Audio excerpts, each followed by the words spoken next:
Hello everyone, and welcome once again to Hitting the Mark with Mike Conley. Today, we want to continue our look at Mohammed. He has left Mecca. The Jews have declined giving him any authentication of being a prophet. The Arabs are tired of hearing about monotheism because they worship over 300 idols. So Mohammed leaves and he goes 200 miles north to Medina. When he gets there, he once again goes into underprivileged neighborhoods and he begins to try to get converts. He once again speaks to the Arabs, and one thing we need to recall is that even though they were 200 miles apart, news does travel. So Medina knew about the trouble that they had in Mecca with him. Now he's in Medina, and he goes to the Jews and he tries to persuade them that he is indeed a prophet. And once again, they pretty much tell him that they're going to reject him. One example, one reason why they did is because when he spoke to them about the prophet Abraham, he spoke to them as Abraham and Haman were contemporaries, and yet they were centuries apart. So now the Arab community doesn't want anybody messing with their over 300 idols. And the Jews in Medina reject him as a prophet once again. Well, he's there for a little while longer. And at this point, he has about 300 warriors with him. And this is the point in life where Mohammed makes a change. He becomes extremely frustrated and severely angered. And in order to pay back the people in Mecca for his rejection, he and his 300 men begin robbing the caravans of the Meccans as they make their way across Saudi Arabia. Well, the Meccans took this for quite a little bit. And then in the year 624, they sent 1,000 men 200 miles north to Medina to try to put a stop to Mohammed and his 300 warriors destroying their caravans and stealing from them. This was called the Battle of Badra, and Mohammed, with 300 men, easily took on 1,000 and defeated them. This battle gave Mohammed the idea that Allah now wants him to be a military leader, besides an economic leader. Well, the caravan raiding goes on for 2 or 3 more years. And in the year 627, the Meccans, now having had their full of this, they send 10,000 warriors up to Medina. Upon hearing about this,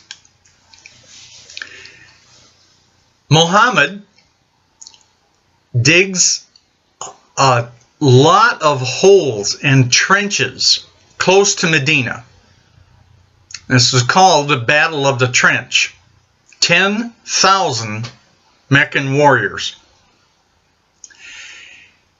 As the camels approached and they were going full charge into Medina, they would break their legs in all of these trenches and potholes. And then you have a period about this time where there is 1 week of a pretty severe cold spell. And the Meccans withdrew. They lost heart and they withdrew. And he became renowned as a military leader. So now we enter into this phase. He begins to totally disrupt the life of everyone in Mecca. He starts with the Jewish community. And I need you to hear this well. The Arabs didn't want him in Medina. They didn't want to hear about one God. It was the Jews that said, let him come in as an immigrant. Okay, don't forget that. As an immigrant. It's the same picture that we have across all of Europe and the United States today. Immigration. Well, he systematically either bought off the Jews, ran them out of Medina, sold them into slavery, or just flat out slaughtered them. He and his 300 or so followers. This is a fact.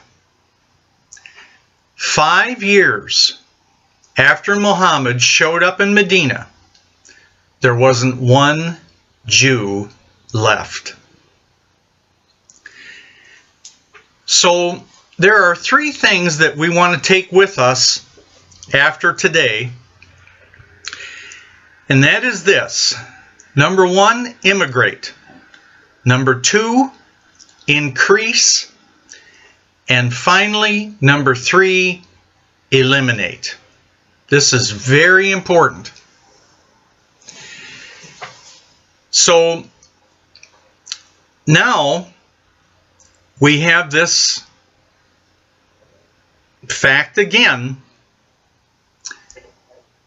that between 627 and going to 632, the year of his death, he was either leading or involved in anywhere between 48 and 66 different battles.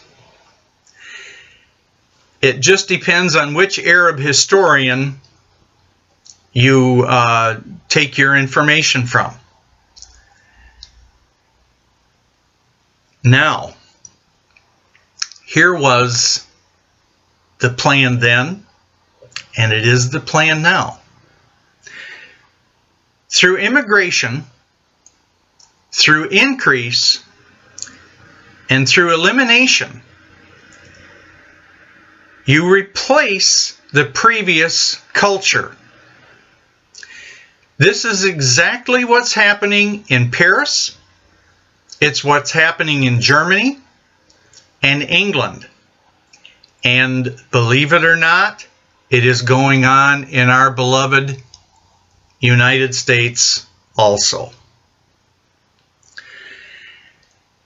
Well, this is the beginning story of Mohammed. Upon his death, his followers did not take up the Quran and choose to peacefully convert the world. They laid the Quran down and they picked up the scimitar and they moved westward across Europe, and the slaughter began. So that, for the most part, is the story. We're going to continue on and take a look at how this came about. And it is a story of intrigue. It's a story that virtually has not been told. And we need to hear this. If you are a Muslim, I hope that you understand that I am not anti-Muslim. But I do believe that there are many, untold thousands of Muslims that neither know Mohammed nor understand the Quran. And I hope if you're listening that you will begin to do your homework and look in to the truths of Islam, jihad, Arab, Muslim connection. You need to understand it because so many people in this world know nothing about it. And we need to know what's going on because right now that connection is in our face. And as you know by the recent news broadcasts of what's happened in Paris and what's continuing to happen, it's in our face. It's real. And what you're seeing today is the very same thing that Mohammed did. And it's the very same thing that the followers of Muhammad after his death kept on doing for a total of 548 battles over a 1400-year period.